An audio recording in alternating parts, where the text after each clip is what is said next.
غلام عباس کے مشہور افسانوں میں سے ایک افسانہ اس کی بیوی۔ پہلی قسط۔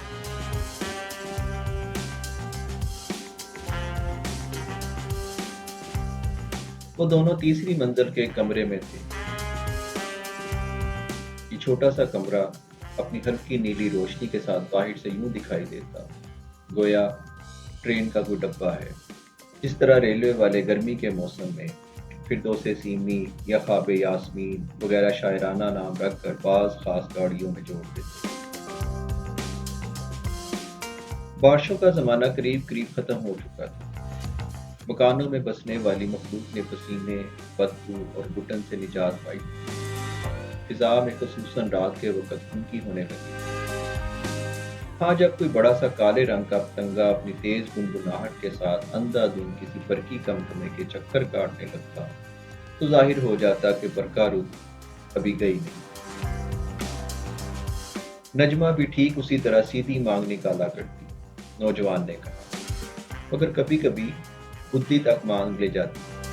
یہ طریقہ اس نے ایک بنگالن سے سیکھا تھا۔ نسرین چپ رہی، نظریں فرشید سنگار میز کے آئینے پر جمائے جس میں اسے اپنا دھندلا دھندلا نیلگوں عکس دکھائی دے رہا تھا۔ وہ بالوں میں کنگھی کرتی رہی، جیسا کہ سونے سے پہلے بعض عورتوں کی عادت ہوتی۔ نوجوان اس کے پاس ہی چاندنی پر کوہنیوں کے بل اوندا لیٹا ہوا تھا۔ نوجوان اس کے پاس ہی چاندنی پر کوہنیوں کے بل اوندا لیٹا ہوا تھا۔ یوں لیٹنے سے اس کی سفید سلکی قمیض اور خاکی زمین کی پتلون میں جا بجا سلوٹیں پڑ گئیں۔ اس نے چند لمحے جواب کا انتظار کیا اور پھر کہنا شروع کیا۔ کبھی کبھی نجمی اپنے داہنے کان کے پاس سے اپنے بھورے بالوں کی ایک لٹ نکال کر لام سا بنا لیا، جو اس کے سرخ و سفید برے برے گال پر بہت بھلا لگتا۔ نسرین کے چہرے پر خفیف سی اضمحلال کی کیفیت پیدا ہوئی، مگر زبان سے اب بھی اس نے کچھ نہ کہا۔ سوچ رہی تھی کہ کیسا مرد ہے جس کے پاس بات کرنے کو بیوی کے سوا اور کوئی موضوع ہی نہیں۔ وہ 2 گھنٹے سے برابر اسی عورت کا ذکر سنے جا رہی تھی جو اب دنیا میں موجود نہ تھی۔ ان 2 گھنٹوں میں اس نوجوان کی مقابل زندگی کے تمام اہم واقعات اور اس کی مرحوم بیوی کی بہت سی عادتوں اور خصلتوں سے واقف ہو چکی۔ یہ کہ اسے بچپن ہی سے اپنی بیوی سے عشق تھا، یہ کہ نجمہ کا باپ ان کی شادی کے خلاف تھا مگر ماموں اور چچا حق میں تھے، یہ کہ نجمہ لمبے قد کی تھی، اسے گانا سیکھنے کا بہت شوق تھا۔ جب وہ ہنستی تو اس کے بائیں گال میں گھڑا پڑ جاتا۔ اسے حنا کا عطر بہت مرغوب تھا۔ وہ کروشیے سے مور بہت اچھا بنایا کرتی۔ شروع میں نسرین کو اس ذکر سے کچھ یوں ہی دلچسپی ہوئی تھی جیسا کہ ابتدا میں عموماً ایک عورت کو دوسری عورت کے ذکر سے ہوا کرتی ہے، مگر جلد ہی وہ اس سے بیزار ہو گئی تھی، اور آخر جب اس کی جمائیاں اور انگڑائیاں بھی اس موضوع سے اس کا پیچھا نہ چھڑا سکی تو ضد ہو کر اس نے چپ سادھ لی تھی۔ وہ اب چوٹی کر کے جوڑا باندھ چکی تھی اور ان ہیئر پن اور کلپوں کو جن سے وہ اپنے بالوں کی آرائش میں مدد لیا کرتی فرش سے اٹھا اٹھا کر سنگار میز کے خانے میں ڈال رہی تھی۔ اسی اثناء میں نوجوان کی نظریں اس کی گوری گوری انگلیوں کی خفیف ترین حرکات کا بھی تعاقب کر رہی تھیں۔ 2 منٹ خاموشی میں گزر گئے۔ کئی دن ہوئے اس نوجوان نے نسرین کو دیکھا تھا۔ اسے دیکھتے ہی اسے اپنی مرحوم بیوی کی یاد بے طرح ستانے لگی اور وہ اس سے ملنے کی تدبیریں کرنے لگا تھا۔ اور جب اس نے اس قدر روپیہ جمع کر لیا کہ 2 راتوں کے لیے اس عورت کو خرید سکے تو اس نے سیدھا اس کے گھر کا رخ کیا۔ تو گویا بہت محبت تھی آپ کو بیگم صاحبہ سے۔ بالآخر نسرین نے بات کاٹ کر کہا، جب ایک آدمی بولے ہی چلا جائے تو دوسرا کب چپ رہ سکتا؟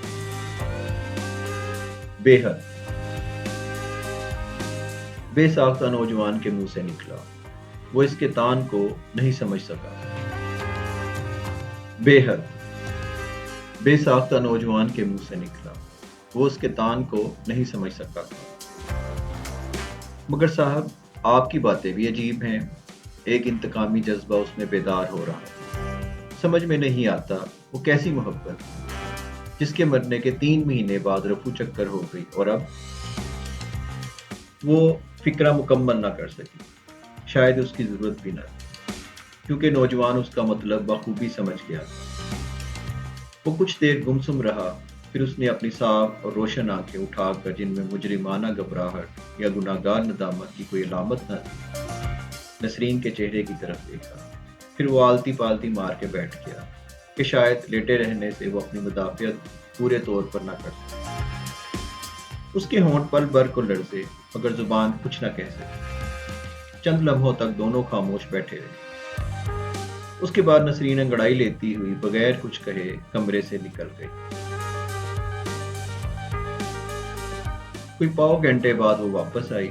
زیور وغیرہ اس نے اتار دیے تھے اور شب خوابی کے لیے ایک سادہ سی اجلی دھوتی باندھ دی۔ وہ اس قدر آہستہ سے داخل ہوئی کہ نوجوان نے اس کے قدموں کی چاپ تک نہیں سنی۔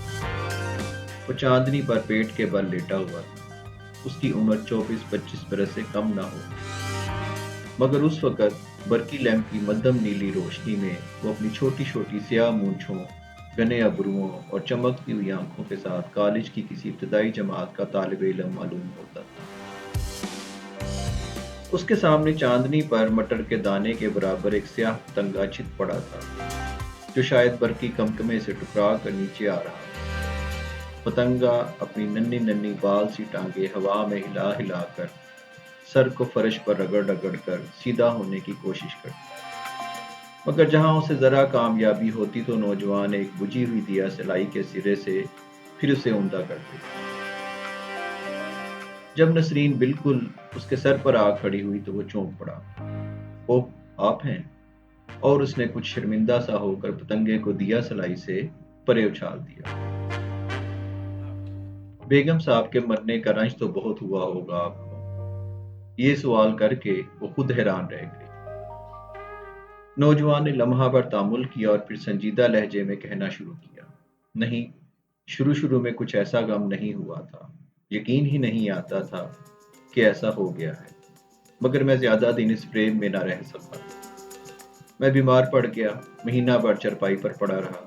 جب میری حالت بہت خراب ہو جاتی تو امی جان اور زہری، یہ میری چھوٹی بہن کا نام ہے، میرے سرہانے آ کھڑی ہو جاتی اور ایسی چپ چپ سہمی ہوئی نظروں سے میری طرف دیکھتی کہ میں جلدی سے آنکھیں بند کر دیتا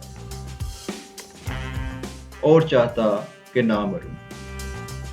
بس پھر میں رفتہ رفتہ تندرست ہوتا گیا۔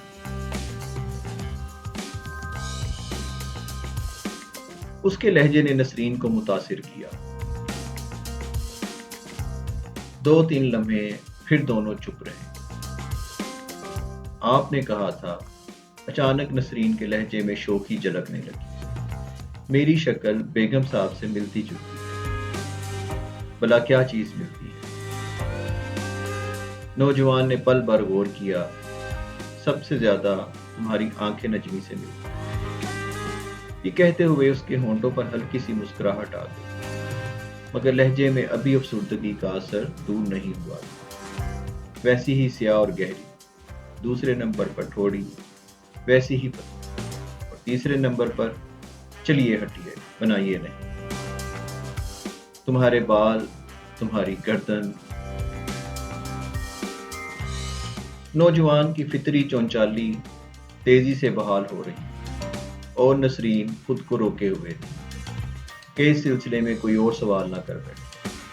آدھ گھنٹے بعد روشنی گل کر دی گئی اور وہ دونوں کھڑکی کے پاس پلنگ پر دراز ہو گئے۔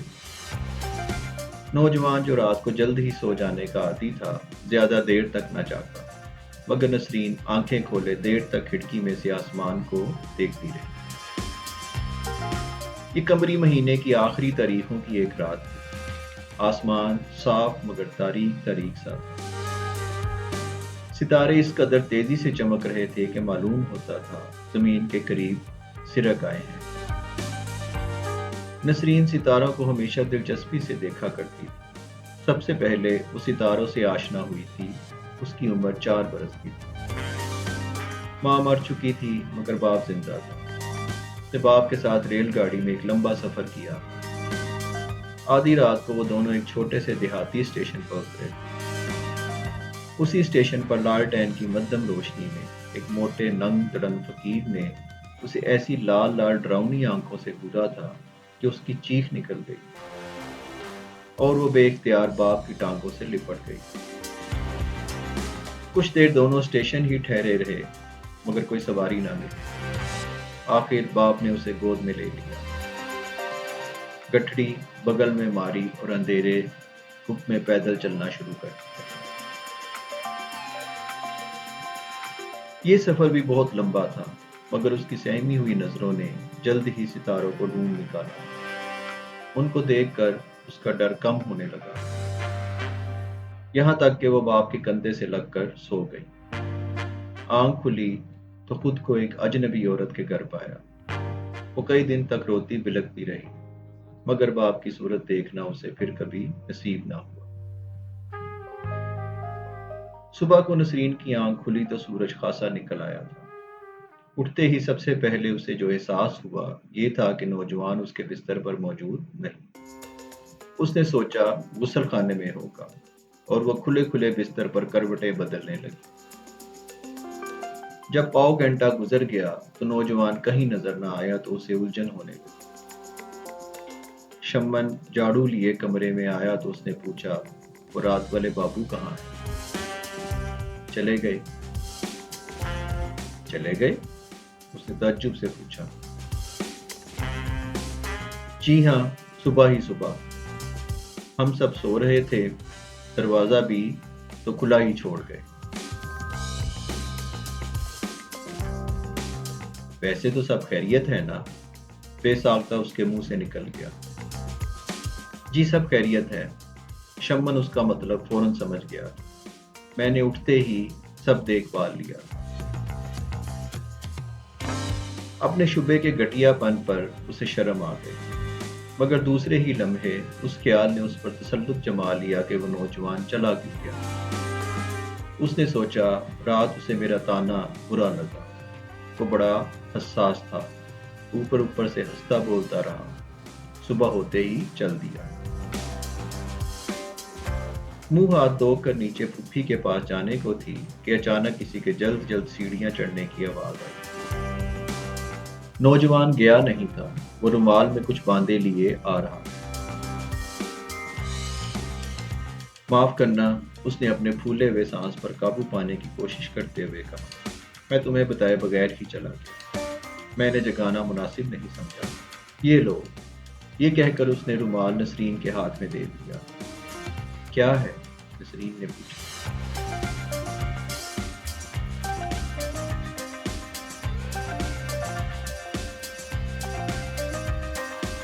گوشت ترکاری۔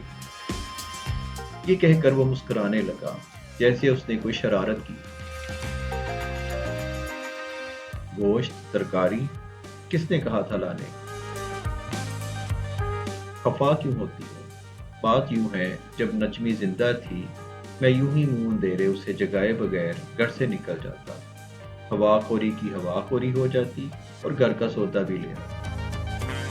ہمیں نوکر رکھنے کی توفیق نہیں، بس یوں ہی مل بانٹ کر کام کیا کرتے، وہ گھر کا اور میں باہر کا۔ ذرا دیکھو تو گوشت کیا عمدہ اور تازہ ہے، آدھا دست کا اور آدھا پشت کا۔ نوکر کا باپ بھی ایسا گوشت نہیں لا سکتا۔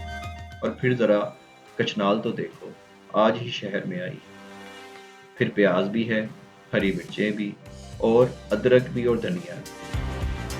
جاری